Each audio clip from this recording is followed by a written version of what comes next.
So there was a picture of a current player walking through the locker room, and you could see up on the TV, they had the top end speeds. And number one was Harburg. Number two is Dawson Merritt. So the two top end speeds, according to what you could see, it was pretty easy to see. Number one was Harburg, Harburg. And I know he had the highest top end speed last year. I know that because I got it from a credible source. So he had the best top end speed of anybody on the team last year. It appears to this point that he has maintained it while adding 20 pounds, going from 220 to 240. And the number two player on the team with the best top end speed on Nebraska's football team is freshman linebacker Dawson Merritt. What's your reaction to that? Because, man, when I interviewed Dawson, he comes across like a guy that people are just going to really like. You turn on the film and you're like, yeah, I could see why Alabama and Nick Saban really wanted him. Boom, glad he's in Lincoln. What's your reaction when you hear that? What type of impact do you think Dawson Merritt can make this year as a true freshman?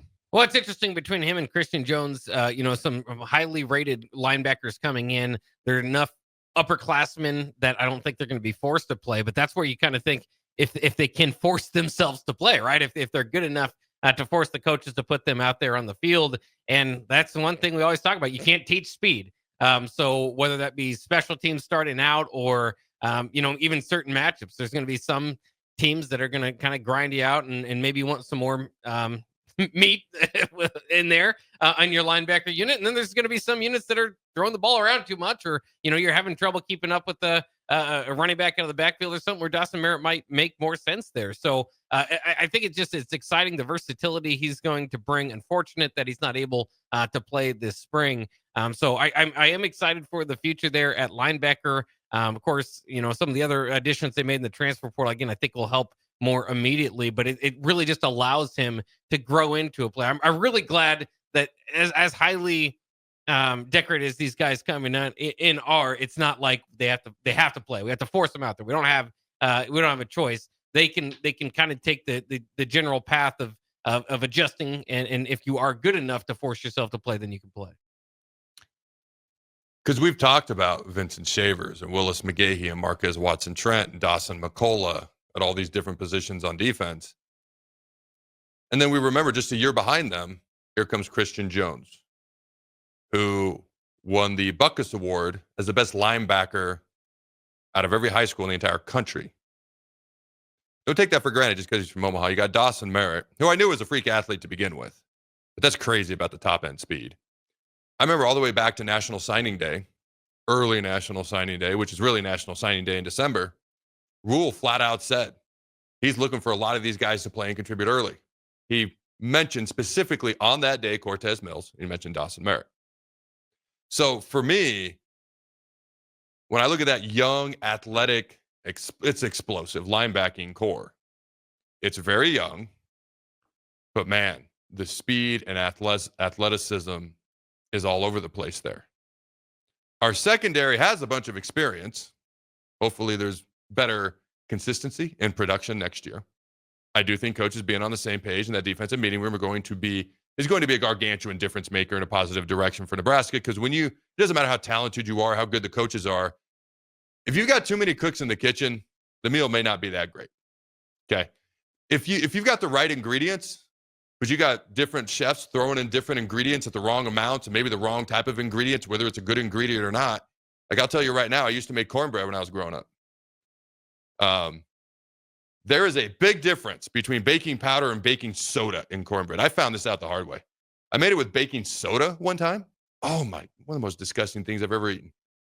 Like to this day, my parents will still make fun of me for it. Hey, you using that baking soda? That's 20 years later, not funny anymore, but they think it's funny.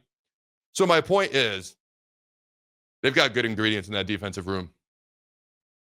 Those chefs, if they're working together a little to a whole lot of bit more better this year, follow that English, Jake, it's going to bring a better result. We'll see how it plays out. A lot of former defensive coordinators in that room, can they get on the same page? I think they will. I just got to see it play out. The defensive line, like Rule said, we're going to have one of the best defensive lines around. That's exciting to me. I still got to see it. I just got to see it. But the athleticism at linebacker and the future at that position is exciting for me as well. Harburg, we've gone through this whole thing, and the main guy we were, kind of with the top end speed that we were going to talk about, Harburg, haven't talked about him much. So there is, let me see if I can find it real quick. I know I've got it. All right. Evan Bland, shout out to Evan. Basically, as walk-on success stories tend to fade nowadays in college football in the NIL era, Luke Lindenmeyer, according to Evan, is pretty clearly the number one tight end right now. And I quote, all it takes is one person to believe in you, end quote. I assume that's from Lindenmeyer, quoting that. So I guarantee Harburg's going to get reps at tight end. I still see him as this ultimate chess piece, this 240 pounds with great top-end speed who runs like a freaking bowling ball. And I'm excited to see what Dana Holgerson's going to do with him. What are your thoughts on this? Yeah, it's certainly interesting because I think there's just an assumption that he's just going to be a great tight end. I think there's a lot of people that hope that he can be one of Nebraska's top weapons. Of course, that's easier said than done, but he has the athleticism to do so. They've been saying that since his his quarterback days, obviously early on as a sophomore, so that he had NFL athleticism. And again, that it continues to show in like in instances like this. But I mean, we'll put it this way, at least in the passing game, he better step up to be their lead, kind of passing tight end. Because I mean, Lindenmeyer is good, but I think he's seen more as like kind of an inline blocker. He kind of snuck out of the backfield a few times or off the line a few times and made some plays. But remember, last year, that's your third tight end, right? Borkacher went off to Texas A&M, Fedoni off to the NFL. So they definitely need both of them to step up. But it's kind of like trying to read in between the lines about all this with Harburg about, yeah, he's going to be a big weapon for us, or he's got a long way to go, so they're kind of feeding you both sides of it. But I think ultimately he will be a really good weapon for Nebraska if they find out how to utilize him, which is interesting because last year, did they utilize him in the right ways? They usually have a play almost every game of some sort of pass threat, type of play, but was it ultimately all that successful, or what, was it utilized correctly? No, it was a waste last year. Holgerson tried to do some things with him wildcat at quarterback late in the year. It was a waste. They wasted a year with Heinrich Harburg. It's funny. You mentioned, I went specifically back to my tweet after Holgerson's press conference. I've got it in front of me. You can see the picture of Heinrich right there that I used.